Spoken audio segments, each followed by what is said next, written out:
पर आज हमारा शायद ये आखिरी लेक्चर हो जाएगा। और आपने ये 2 चैप्टर एटलीस्ट, वैसे तो उसूलन जो ICAP का पैटर्न चल रहा है, मुझे नहीं मालूम कि आप लोग बाकी सब्जेक्ट्स में क्या स्ट्रेटजीज हैं आपके पास पढ़ने के लिए, क्योंकि अमूमन टीचर जो है वो ICAP के स्टडी टेक्स्ट को इतना ज्यादा प्रमोट नहीं कर रहे होते और जाहिर अपने नोट्स और अपनी चीजों को मेन फोकस जो है टीचर्स का उसके ऊपर होता है। जबकि अगर आप जब से ये नई पॉलिसी आई थी, नई पॉलिसी का मतलब है ये जो पुरानी स्कीम 2013 वाली भी थी, यानी 7-8 साल वो, और ये नई स्कीम, ICAP ने बिल्कुल 100% इस चीज की ठानी हुई है कि वो बच्चा जो ICAP की किताब पढ़कर गया हुआ हो वो एग्जाम में आसानी से पास हो जाए। यानी बिल्कुल एग्जामिनर को आप समझें कि ICAP की तरफ से एक इंस्ट्रक्शन है कि आपने ICAP की किताब को ओपन करके फिर पेपर बनाना शुरू करना है। तो हम बहुत सारी चीजों के पीछे भाग रहे होते हैं, क्योंकि असल में इस सारे निजाम तालीम ने आपके अंदर से वो जो करेज एक होती है उसको खत्म कर दिया। इसी किताब को डिफरेंट टीचर यहीं से सॉफ्ट में लेकर फिर इसको थोड़ा सा रीशेप करके आपको नोट्स का नाम लगाते हैं। आप कहते हैं हाँ ये ठीक है, ये मैं पढ़ लूंगा, ये मुझे समझ आ जाएगी। किताब के बारे में आपकी राय है कि नहीं किताब मुझे समझ नहीं आएगी। तो एटलीस्ट आपने ये 2 चैप्टर यहां से जरूर पढ़ने हैं। मैंने तो अपनी स्लाइड में भी 80-90% एज इट इज किताब से चीजों की सिर्फ फॉर्मेटिंग की हुई है। कहीं कोई फिगर ऐड करनी पड़ रही है, कहीं कोई ग्राफ ऐड करना पड़ रहा है, कहीं कोई समरी बनानी पड़ रही है, तो वो एक अलग बात है। अदरवाइज यूज इसको कर रहे हैं बिकॉज पेपर यहां से आना है। तो आपने चैप्टर 7, चैप्टर 8 ये आपने लाजमी ICAP की किताब की रीडिंग कर लेनी है। अच्छा जी, जिक्र हो रहा है हेडिंग नंबर 4 में strategic groups and market segments. आपको पता है इस चैप्टर में चैप्टर 7 पढ़ रहे थे कि कंपेटिटिव फोर्सेस क्या हैं। हमने अपनी इंडस्ट्री के अंदर हमारा कंपटीशन किससे है, हमने अपनी स्ट्रेटजीज किसके मुकाबले में बनानी है, इस टॉपिक के ऊपर सारी की सारी डिस्कशन हो रही है। इसके अंदर ये 2 चीजें और आ गई। वो कहते हैं कि हमें एक काम और करना चाहिए। एक टर्म हम यूज कर रहे हैं स्ट्रेटेजिक ग्रुप्स। वो कहता है कि हमें मार्केट में कंपटीशन का एनालिसिस करने के लिए एक और काम करना चाहिए कि हमें अपनी इंडस्ट्री को स्ट्रेटेजिक ग्रुप्स के अंदर डिवाइड कर लेना चाहिए। यानी फॉन्ट इससे बड़ा होगा नहीं, फिर वो आउट हो जाएगा। आपके पास बुक नहीं है, वहां से बुक से हम उसको साथ साथ देखते जाएंगे, ठीक है ना। तो थोड़ा सा आज हमें गुजारा करना पड़ेगा। अच्छा जी, हमारे पास कोई एक इंडस्ट्री है बड़ी, ठीक है। हम ये समझ रहे हैं जनरली इस कॉन्सेप्ट से पहले, जब तक हम स्ट्रेटेजिक ग्रुप को नहीं समझते, तो हम समझ रहे होते हैं कि सारी इंडस्ट्री के साथ हमारा कंपटीशन है। अगर एक इंडस्ट्री के अंदर 500 कंपेटिटर हैं तो हमारे जहन में ये बात है कि हमारा 500 लोगों से कंपटीशन है। ये कॉन्सेप्ट हमें सिखा रहा है कि यार हमारा 500 लोगों से कंपटीशन नहीं है, बल्कि हमें इंडस्ट्री के अंदर भी ग्रुपिंग करनी चाहिए और देखना चाहिए कि हम रेलिवेंट किस ग्रुप में फॉल करते हैं, हमारा कंपटीशन किन लोगों से हो रहा है। क्योंकि कंपटीशन हमेशा लाइक विद लाइक होगा, सब लोगों का आपस में कंपटीशन नहीं हो रहा होगा। तो ये कॉन्सेप्ट ये कहता है कि हम अपने एक ग्रुप के अंदर एक जैसी कंपनीज, उनका या तो साइज एक जैसा हो, या उनका स्ट्रेटेजिक ऑब्जेक्टिव एक जैसा हो, या वो किसी एक तरह से उनमें कोई एक कॉमन एलिमेंट पाया जाता हो, तो फिर उन कंपनीज का आपस में कंपटीशन हो रहा होगा। पता चला इन 500 लोगों के जब हमने स्ट्रेटेजिक ग्रुप बनाए तो एक ग्रुप में पता चला 20 लोग बचे हुए। तो हमें इन 20 लोगों की एक सी पॉलिसीज होंगी, क्योंकि ये 20 लोग एक जैसा काम कर रहे होंगे, ठीक है। पहले तो इसने डिफाइन किया स्ट्रेटेजिक ग्रुप को। इसने कहा जी strategic group can be defined as cluster of firm within an industry that have common specific assets and thus follow common strategies in key decision making. Cluster of firms. फिर उसने नीचे beverages industry से एक example उठाई और उसने कहा कि आप इस एग्जांपल के साथ समझिए कि अगर हम बॉटल्ड या बेवरेजेस की इंडस्ट्री से सॉफ्ट ड्रिंक की इंडस्ट्रीज के अंदर सैकड़ों की तादाद में कंपनीज हैं, तो कह रहे क्या सबका कंपटीशन है आपस में? वो कहते नहीं, सबका कंपटीशन नहीं है। इससे हमने स्ट्रेटेजिक ग्रुप अलग अलग बनाए। पहला स्ट्रेटेजिक ग्रुप क्या बनाया जी? Companies that operate globally and make and sell broad range of different bottles of drink. तो कहते हैं इसको एक करें, किनको? वो कंपनी जो ग्लोबली कंपीट कर रही है। सामने उसने कोक एंड पेप्सी की एग्जांपल डाल दी कि इस तरह की जो बड़ी कंपनीज है उनका आपस में मुकाबला है। गवर्नमेंट को नहीं सोचना चाहिए कि उसका कोको कोला के साथ मुकाबला है, पेप्सी के साथ मुकाबला है, या वो और आपकी जो भी लोकल ड्रिंक्स आ रही हैं उनका इनके साथ मुकाबला नहीं है, इन दो का आपस में मुकाबला है।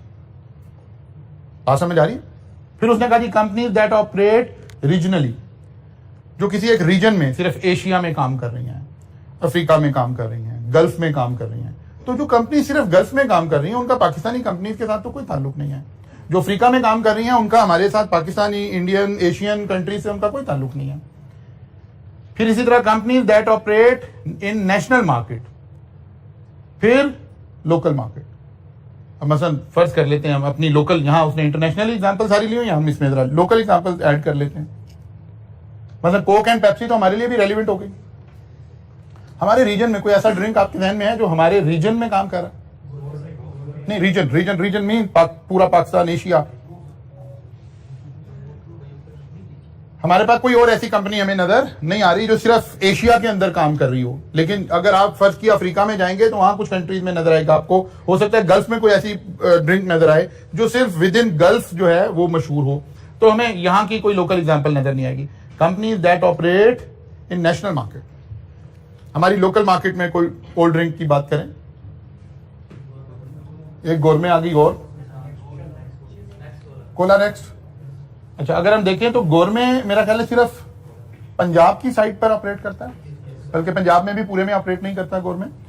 तो गोरमे को हम लेकर आते हैं लोकल मार्केट में और कोला नेक्स्ट लेकर आते हैं नेशनल मार्केट में, क्योंकि कोला नेक्स्ट पूरी कंट्री में ऑपरेट कर रहा है और गोरमे जो है अगरचे मार्केट शेयर उसका बेहतर है गोरमे के अपने आउटलेट्स होने की वजह से, लेकिन वो पूरे पाकिस्तान में अपनी सप्लाईज प्रोवाइड नहीं कर रहा होता। वो कहते हैं सबसे पहले इस तरह चीजों को सेपरेट कर लें ताकि आपको पता चले कौन किसको कंपीट कर रहा है। स्ट्रेटेजिक ग्रुप्स आपस में बना लें। और स्ट्रेटेजिक ग्रुप वो क्या कह रहा है? वो कह रहा है ये वो कंपनीज हैं जो एक जैसी पॉलिसीज लगा रही होंगी, इनकी प्राइसिंग एक जैसी होगी, इनकी मार्केटिंग एक जैसी होगी मोर और लेस, इनकी कैपेसिटी भी एक जैसी होगी, यानी स्पेंड करने की कैपेसिटी, कैपिटल खर्च करने की कैपेसिटी। अब जो कोक की कैपेसिटी है वो कभी भी गोरमे कैपेसिटी वो क्रिएट नहीं कर सकता। गोरमे अपने आउटलेट होने की वजह से उस कोल्ड ड्रिंक को सेल किए जा रहा है, लेकिन जो फाइनेंशियल मसल कोक के पास, पेप्सी के पास मौजूद है वो गोरमे के पास कभी भी नहीं हो सकता। आप देखें कोई भी पूरे मुल्क में कोई एक छोटा सा भी पान का खोखा खोल रहा हो तो कोक वाले अगले 2 घंटे में उसके बाद पहुंच जाते हैं, उसको फ्रीजर दे देते हैं, उसके बोर्ड लगा देते हैं, सारा कुछ कर देते हैं। ये गोरमे नहीं कर सकेगा, ये कोला नेक्स्ट नहीं कर सकेगा, इनका ये एक फाइनेंशियल मसल ही नहीं होगा। ये यार एक बंदे ने भी 10 रुपए की बोतल नहीं खरीदी, आपने लाख रुपया उसके पहले दिन उसके ऊपर खर्च कर दिया है, नहीं कर सकेंगे। वो कह रहा है अलग अलग स्ट्रेटेजिक ग्रुप अलग अलग बना लें, फिर आपको पॉलिसी बनाने में समझ आएगा कि कैसे हम पॉलिसी को लेकर चलेंगे। फिर उसने कहा कि जो जी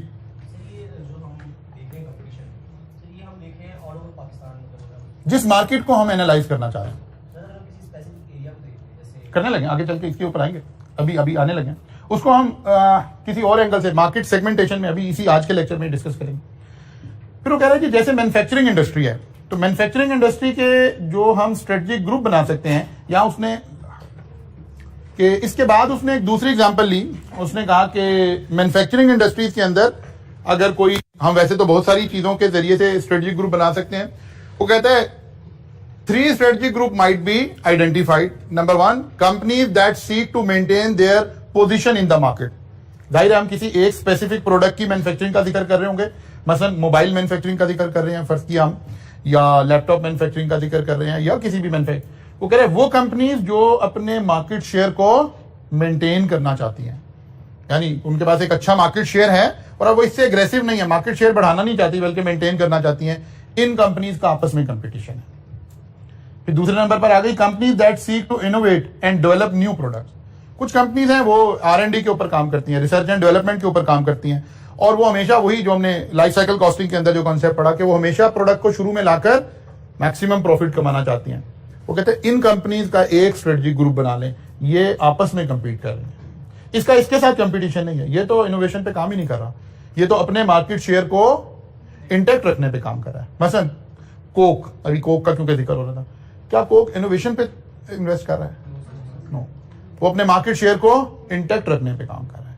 वो ये नहीं कह रहा कि रोज कोक के कोई नए फ्लेवर आ रहे हैं, रोज कोई ऐसी चीज हो रही है, ऐसा कुछ नहीं हो रहा, बल्कि जो एक प्रोडक्ट है उसी को सेल किया जा रहा है और उसी के अंदर मार्केट शेयर को अपने को इंटैक्ट रखने की कोशिश की जा रही है। क्या KFC रोजाना नई प्रोडक्ट्स आपको सेल कर रहा है? नो, वो अपना जिंगर सेल कर रहा है, अपने चिकन पीसी सेल कर रहा है, उसकी 3-4 जो प्रोडक्ट्स हैं बस वो उसके अंदर रहकर। लेकिन एक लोकल रेस्टोरेंट है वो हर रोज कोई नया बर्गर ऑफर कर देता है, कोई नया फ्लेवर ऑफर कर देता है, कोई नई चीज ऑफर कर देता है। वो कहते हैं यार ये यहां पर फॉल कर रहा है, ये यहां पर फॉल कर रहा है, इनका आपस में कोई कंपटीशन नहीं है। Company that consider marketing to the key strategic success. फिर कुछ कंपनीज हैं जिनका ख्याल है कि प्रोडक्ट का इतना ज्यादा कोई काम नहीं है, बल्कि मार्केटिंग का सारा काम है। अगर आपकी मार्केटिंग टीम बहुत हाई है तो आप कुछ भी सेल कर सकते हैं। आप पूरी जो ओपिनियन है लोगों की, आप उसको अपनी मार्केटिंग स्ट्रेटजी से बाइस्ट कर लेंगे, डाइवर्ट कर लेंगे। वो कहता है अगर ये वाली कंपनी है तो इसके साथ कोई मुकाबला नहीं है। आप जब भी कंपटीशन करने लगे हैं तो रेलिवेंट लोगों से कंपटीशन का सोचें कि किन लोगों का आपस में कंपटीशन हो रहा है। ठीक है,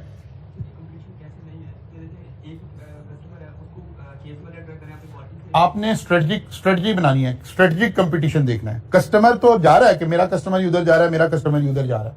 अल्टीमेटली क्या होता है कि कस्टमर बेस भी ऐसे ही डाइवर्ट हो जाती है।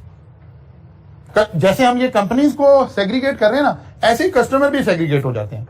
कुछ कस्टमर हैं उनके लिए प्रोडक्ट की इतनी अहमियत नहीं है, बल्कि अहमियत इसकी है ये नई चीज लॉन्च हुई है, आज हमने परचेज करनी है, मैंने शुरू में यूजर बनना है इस प्रोडक्ट का।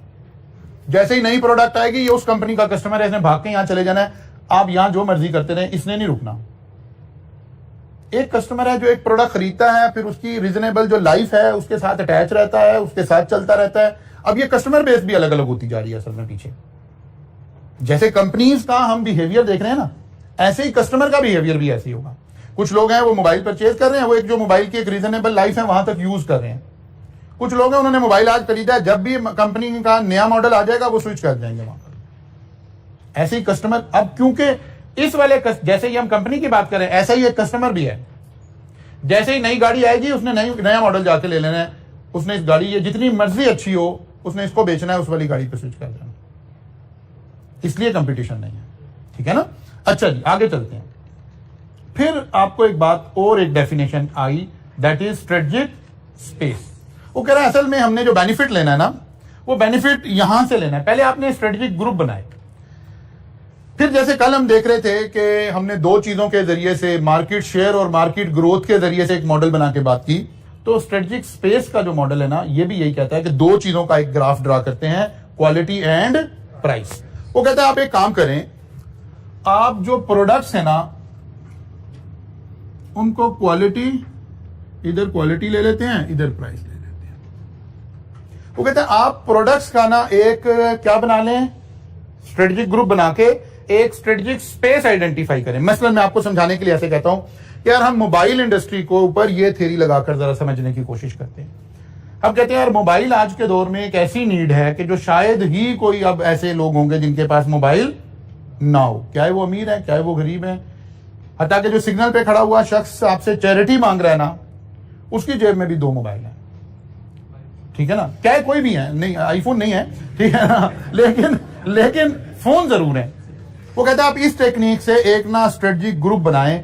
आप सोचें, अच्छा जी स्टार्टिंग मोबाइल कितनी प्राइस से शुरू हो जाता है जी? नहीं और नीचे जाए, मेरे ख्याल जो स्मार्टफोन नहीं होंगे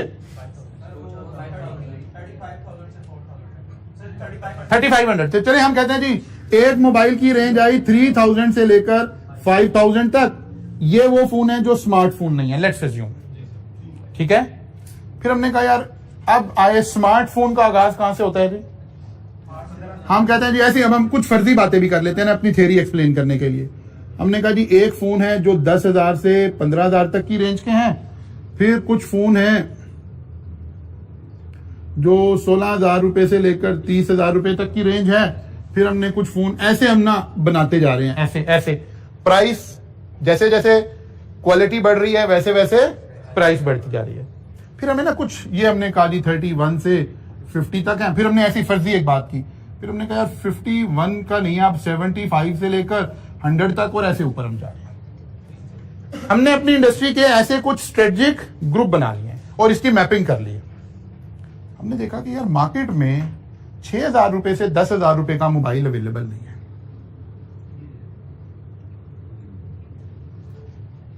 this is a strategic space कि क्या लोग 6,000 का मोबाइल नहीं खरीद, जो बंदा 5,000 वाला है हो जाता है, थोड़ी सी और क्वालिटी बेहतर होती, मैं 1,000-2,000 डालता, थोड़ा इससे बेहतर फोन आ जाता, लेकिन ये मार्केट में अवेलेबल नहीं है। फिर हमें लगा कि यार यहां ये वाला फोन मार्केट में अवेलेबल नहीं है।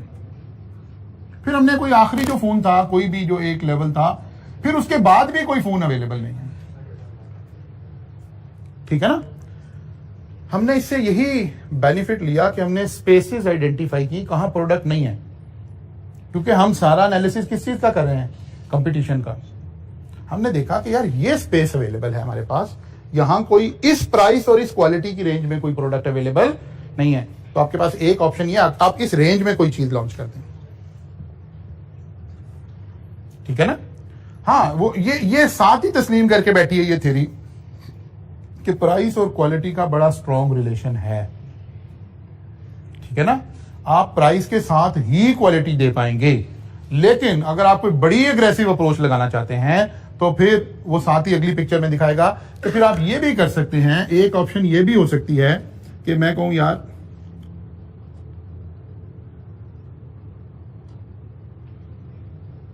मैंने क्या किया है, क्वालिटी मैंने अच्छी कर दिया है लेकिन प्राइस मैंने इनसे कम कर दिया है। ये भी एक स्ट्रेटेजिक स्पेस अवेलेबल है। अगर आपके पास कोई कंपेटिटिव एडवांटेज है तो फिर आप ऐसे भी बिहेव कर सकते हैं मार्केट के अंदर। लेकिन एक्चुअली कंपटीशन और अवेलेबल स्पेसेस के दरमियान मैपिंग हम कर रहे हैं कि कहां गैप अवेलेबल है, ठीक है ना, कहां गैप अवेलेबल है, कौन सा कस्टमर है जिसको मैं अट्रैक्ट कर सकता हूं। जी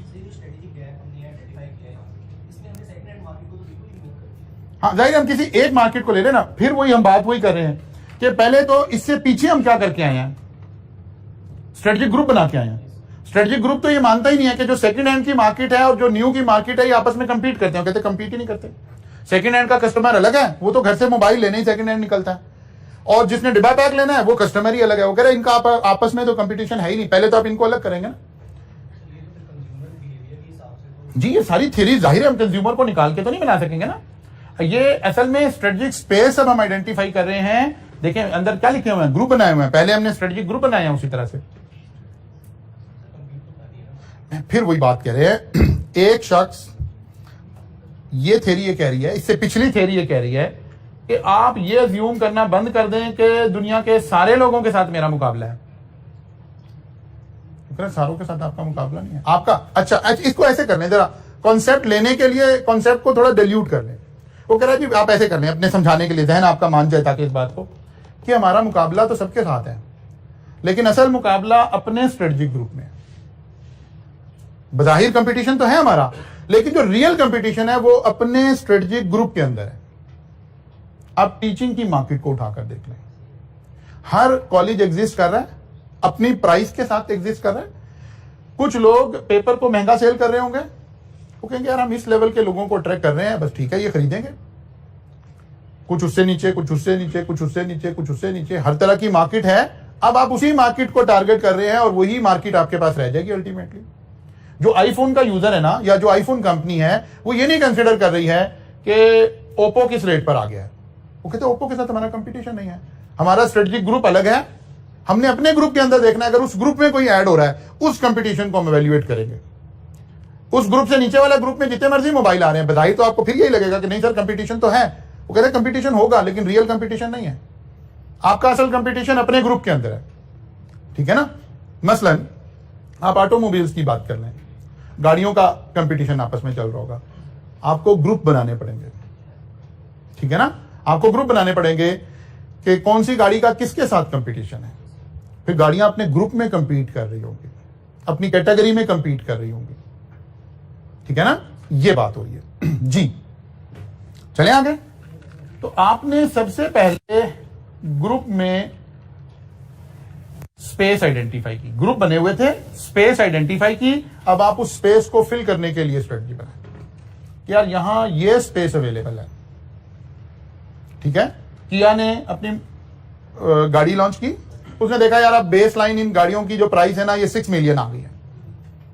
लेकिन उसने देखा कि यार हमारे कल्चर में भी चेंज आ रही है, लोग सिविक से निकल के किया साइड पे किस पे जाना चाह रहे हैं, एसयूवी पे जाना चाह रहे हैं, ठीक है ना। आसान कर देते हैं, जीप टाइप स्टाइल की गाड़ियों में जो थोड़ी हाइट वाली एसयूवी जिसको बोलते हैं। तो ये कल्चर चेंज हो रहा है। किया ने फिर दोबारा एनालिसिस किया क्योंकि यार 6 मिलियन की तो मैंने मार्केट कैप्चर कर ली है, यहां मेरा कंपटीशन किन गाड़ियों के साथ चल रहा है, एमजी के साथ चल रहा है, हुंडई के साथ चल रहा है, किया खुद आ गई है, कोई और 1-2 कंपनीज आपको चाइनीज नजर आती हैं। ये 4-5-6 कंपनीज हैं जिनका आपस में कंपटीशन है।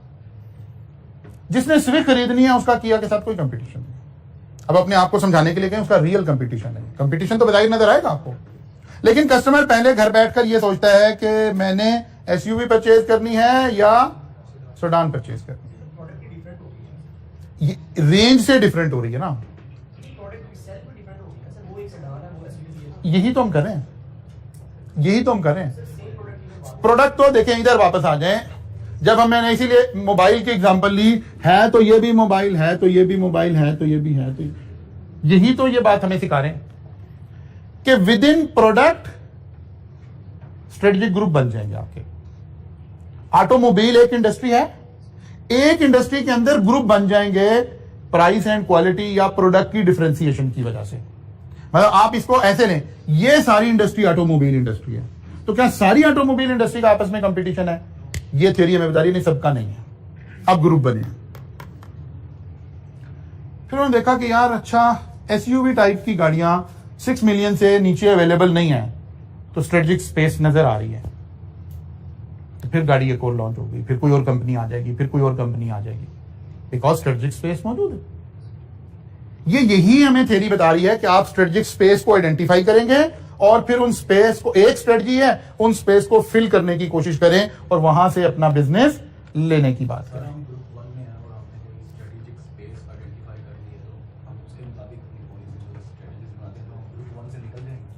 अगर तो ग्रुप 1 की प्रोडक्ट को छोड़कर सिर्फ वहां चले जाएंगे तो ऑब्वियसली ग्रुप 1 से निकल जाएंगे। एक है कि किया ने अपनी स्पोर्टेज को भी रखा और वो जो नीचे गाड़ी थी, क्या था नाम था उसका, स्टोनिक, वो भी दे दी। इसका मतलब है आप ग्रुप ए में भी फॉल कर रहे हैं और स्ट्रेटेजिक स्पेस देके आपने अगले ग्रुप के अंदर भी आप आ गए। इसीलिए आप देखें कि आप जब जरा आज मार्केट में जाके, या बल्कि मार्केट में क्या जाना है, ऑनलाइन बैठकर जरा देखें, हर कंपनी ने इतने सारे मॉडल क्यों लॉन्च किए हुए हैं।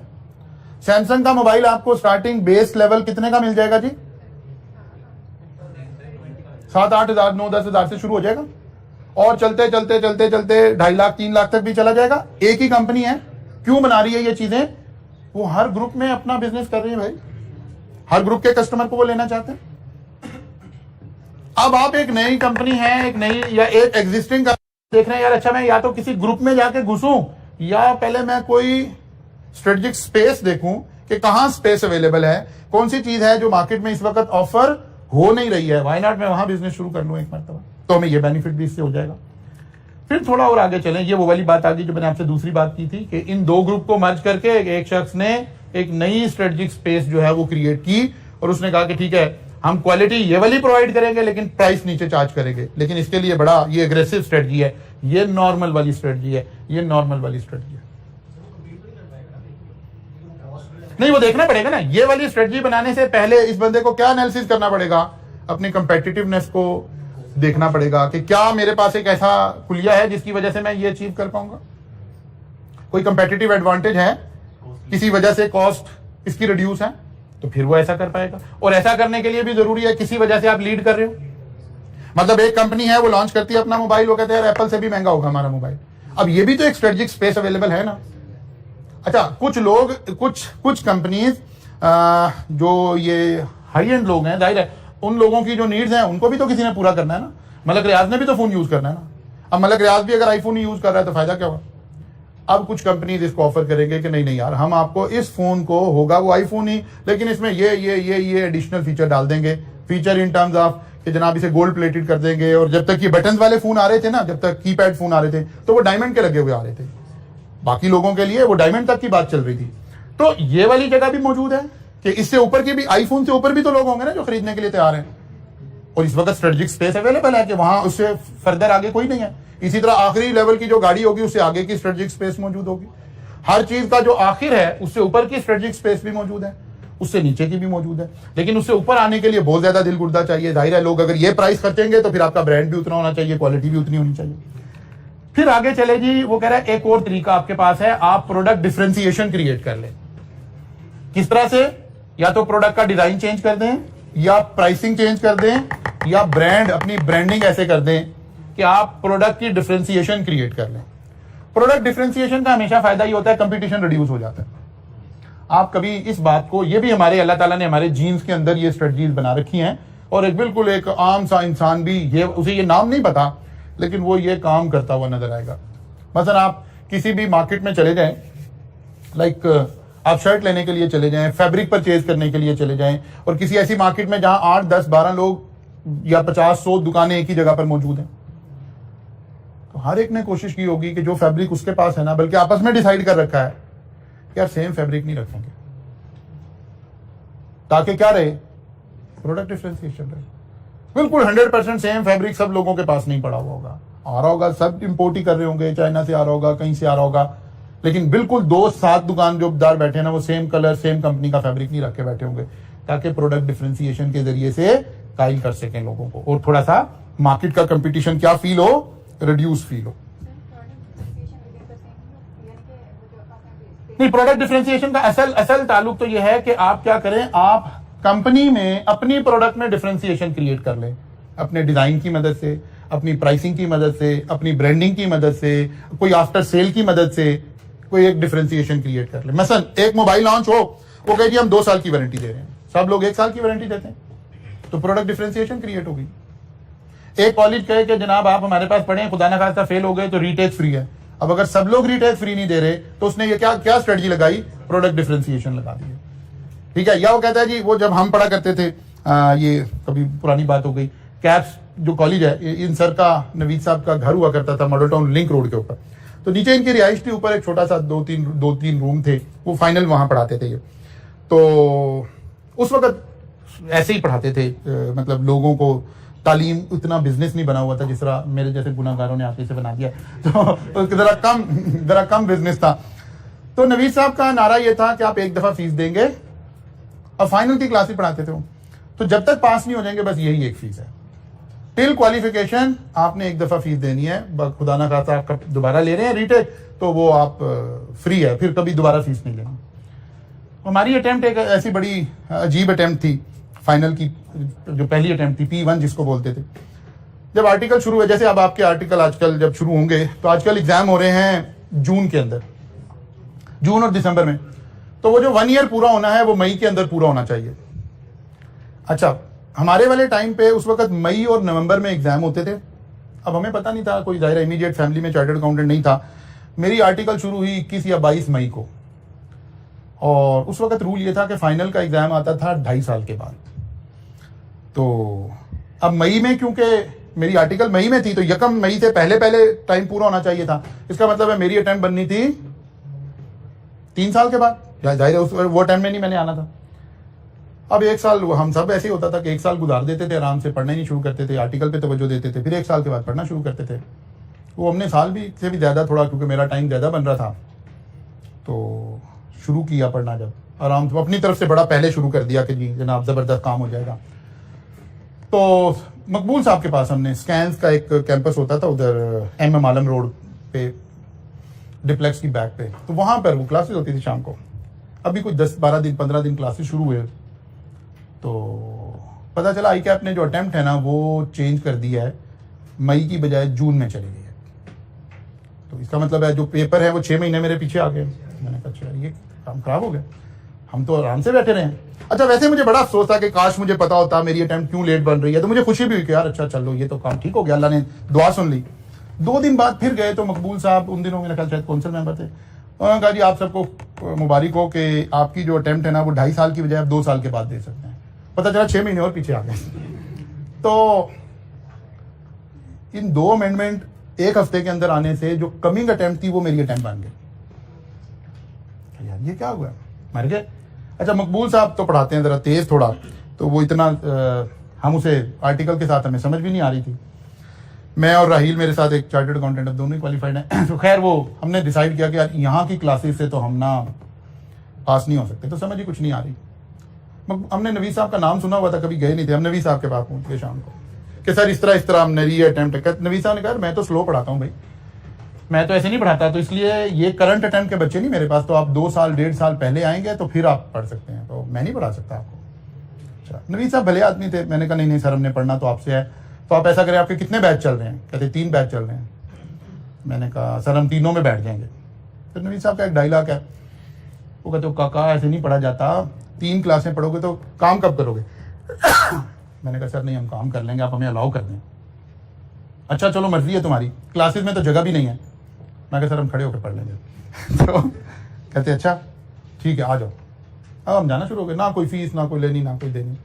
वो 2-3 दिन बाद एक उनका, बस वो टोटल कॉलेज यही होता था ना कि नवीद साहब की शख्सियत और एक उनका मुलाजिम था मुर्तदा। अब वो बस ये टोटल सेटअप ही है, क्योंकि अभी तो वो तो बिजनेस के तौर पे थोड़ा चल रहे थे काम। टोटल कॉलेज ही है। 2-3 दिन 5 दिन के बाद उस मुर्तदा ने कहा कि फीस, मैंने कहा कितनी फीस देनी है? कहता मैं कल उस वक्त शायद 8-10 हज़ार रुपये फीस होगी। तो कहता कि सर ने कहा है कि तुम लोग क्योंकि इस अटेम्प्ट में आ रहे हो तो तुम आधी फीस दे दो। अच्छा ठीक है जी। अगले दिन हमने पैसे दे दिए। अब हमने हाफ फीस दी, अगर 8,000 थी तो 4 दी हुई, 10 थी तो 5 दी हुई। तो रिजल्ट आया, पेपर हो गए, अगस्त में रिजल्ट आया, पास हो गए हम दोनों। तो वो अच्छा, अब अगस्त का मौसम, हमने ना आमों की पेटियां बनाई और हम सर के पास पहुंच गए रात को। ऐसे पास होके जाते हैं टीचर के पास।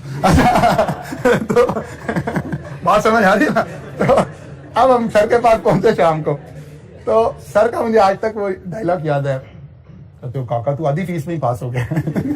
तो वो सर ने उस वक्त ही कहा था कि आधी इस दफा दे दो, अगर जरूरत पड़ेगी तो आधी अगली दफा दे देना। तो हम उसी दफा में पास हो गए। तो वो कहते यार तुम आधी फीस में ही पास हो गए। तो कहने का मतलब ये कि जब एजुकेशन इतना वो नहीं था ना, जब तो कल्चर और था, नॉर्म्स और थे, अब तो सारा कुछ और हो गया। अच्छा नहीं, तो प्रोडक्ट डिफरेंशिएशन, अब आज हम प्रोडक्ट में डिफरेंशिएशन क्रिएट कर सकते हैं, रीटेक फ्री देके, कोई और चीज फ्री देके। कोई बंदा कहता है कि अच्छा जी आप मेरी फिजिकल क्लासेस में आए, ऑनलाइन आपको फ्री मिलेगी। ये आप क्या कर रहे हैं? प्रोडक्ट डिफरेंशिएशन क्रिएट कर रहे हैं, ठीक है ना? आप ऐसे भी अपना ये काम कर सकते हैं। फिर आ गया, वो कहते हैं जी एक और टेक्निक आपके पास है, आप मार्केट सेगमेंटेशन कर लें। आप बजाय इसके कि सारे लोगों से लड़ें, आप अपनी मार्केट की सेगमेंटेशन कर लें। आप किसी एक एरिया को सोचें कि मैं इस एरिया में काम करूंगा और यहां मुझे ये स्ट्रेटेजिक बेनिफिट हासिल है। मसलन हमारी जो ये मिनरल वाटर की, पानी की, ड्रिंकिंग वाटर की जो इंडस्ट्री है, अब उसके अंदर बड़े बड़े नाम आ गए, नेस्ले आ गए, एक्वाफिना आ गया, ये तो बड़े बड़े ब्रांड आ गए। इसके बाद छोटे ब्रांड आ गए, लोकल छोटे छोटे प्लांट आ गए। तो पहला वो स्ट्रेटेजिक ग्रुप तो हमें समझा रहा है कि आपका उनके साथ उस तरह कंपटीशन नहीं है कि आपने एक वाटर शॉप बनाई है छोटी सी किसी एक इलाके में और आप सोच रहे हो जी मेरा नेस्ले के साथ कंपटीशन होगा। तो भाई कोई कंपटीशन नहीं है आपका, नेस्ले के साथ नहीं है आपका, अपनी जैसे जो छोटी छोटी वाटर शॉप्स हैं उनके साथ कंपटीशन है। ये वाला कॉन्सेप्ट ये कहता है कि अगर फर्ज किया ये शख्स, फर्ज किया यहाँ गार्डन टाउन में बैठा हुआ है ये शख्स, इसको चाहिए कि अपनी मार्केट सेगमेंटेशन करे, इतना एरिया आइडेंटिफाई करे जिसके अंदर जो ये सर्विस प्रोवाइड कर सकता है वो कोई भी नहीं कर सकता, बिकॉज इसका तो प्लांट ही यही है। इधर घर से कॉल है कि यार पानी खत्म हो गया, ये 5 मिनट बाद पानी वहां पे ड्रॉप कर दे, तो ये नेस्ले पे भी ऐसी तैसी भेज देगा यहाँ पर। अगर इसकी क्वालिटी रीजनेबल होगी तो नेस्ले तो कहेगा जी हफ्ते में 1 दफा डिलीवरी आएगी, और ये कहेगा जी आप कॉल करें 5 मिनट बाद आपको हम डिलीवर कर देंगे।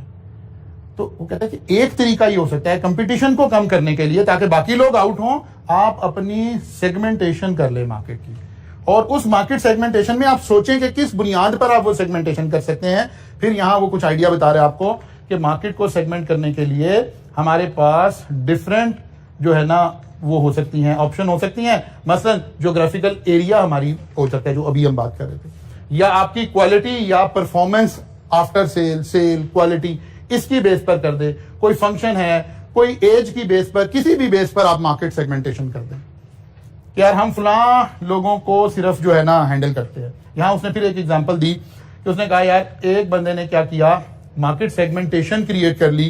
कैसे? यहीं पर आ ये वाली जब आप बात पढ़ेंगे, यहां उसने मार्केट सेगमेंटेशन का कॉन्सेप्ट दिया कि आपने मार्केट को सेगमेंट कर दिया मेल फीमेल के दरमियान। ये हम पहले भी चैप्टर के अंदर पढ़कर आए। फिर आपने कहा कि जी नहीं, मेल फीमेल तो एक हो सकती है, और दूसरी सेगमेंटेशन क्या हो सकती है, कोई एज ग्रुप, ये चिल्ड्रन के लिए है, ये एडल्ट्स के लिए है, ये उससे बड़ी एज के लिए है। फिर आप डिफरेंट, वो लोग जो मैरिड हैं इनका एक ग्रुप आपने बना लिया, या मैरिड में वो लोग जो सिंगल हैं और वो लोग जिनके बच्चे हैं, फिर जिनके बच्चे छोटे हैं, जिनके बच्चे दरमियान हैं, जिनके बच्चे बड़े हो गए। ये सब अलग अलग सेगमेंट है ना। आपने डिसाइड करना है आप कौन से सेगमेंट के साथ डील कर रहे हैं। मैंने पहले भी आपसे कहा था कि मैकडोनल्ड की पॉलिसी जो स्टेटेड उनका स्ट्रेटेजिक डिसीजन है वो ये है, उनका ख्याल है कि McDonald is a place for children, kids. वो कहते बाकी जो कुछ हम बेच रहे हैं ये हमारा फोकस पॉइंट ये नहीं है। मैकडोनल्ड से बच्चों को खुद जाना चाहिए, बड़े नाराज जाते हैं, जाते रहे, कोई फर्क नहीं पड़ता। उन्होंने मार्केट सेगमेंटेशन अपना टारगेट वो रखा है, सबको कर रहे हैं, लेकिन टारगेट वो है कि बच्चे खुद जाने चाहिए। अगरचे शहबाज शरीफ ने बच्चों की खुशी भी आदी कर दी है, मैकडोनल्ड ने अपनी फ्राइज जो है वो बंद कर दी है, ठीक है ना, वो हम लोकल फ्राइज देना शुरू हो गए हैं बिकॉज इंपोर्ट बैन होने की वजह से। अच्छा जी, हमारा चैप्टर 7 जो है वो कंप्लीट हो गया है। आपने एक दफा किताब से इसको रीड करना है सारे का सारा, ठीक है ना। भले स्लाइड नोट्स भी थे हमारे पास, सारा कुछ था, लेकिन एक मरतबा आपने इस सारे को बुक रीडिंग जरूर करनी है जी। टर्म टेस्ट में मेरा सिलेबस भी होगा। एक तो वही हमारा पिछले वाला सारा एरिया होगा। आपका टर्म टेस्ट फ्राइडे को है ना, और चैप्टर 7 में से हमने जो चीजें अर्ली पढ़ी हैं, वैसे तो मेरा ख्याल है आज तक का भी हम शामिल कर सकते हैं, क्या ख्याल है? आज तक का सारा कर लेते हैं। Basically porter 5 forces, BCG matrix और लाइफ साइकिल कॉस्टिंग, ये मेन एरिया है इस उस सारे उसका। पेस्टल तो है ही ना, तो पहले 5 चैप्टर तो नाम ही पेस्टल का है ना। अच्छा, दूसरा सर अदनान ने रिक्वेस्ट की हुई है कि उन्हें एक आधी क्लास एक्स्ट्रा दे दी जाए, तो तो इसलिए कल क्लास सर अदनान लेंगे। वो उन्हें लग रहा है कि उनका कोर्स थोड़ा सा पीछे है, तो कोई एक आधी क्लास हम इस तरह से वक्तन फवक्तन उन्हें दे देंगे, क्योंकि हमारा चैप्टर खत्म हो रहा है। फिर हम अपना चैप्टर 8 का आगाज अगले वीक में कर लेंगे, ठीक है। तो कल सर अदनान की क्लास कंटिन्यू रहेगी।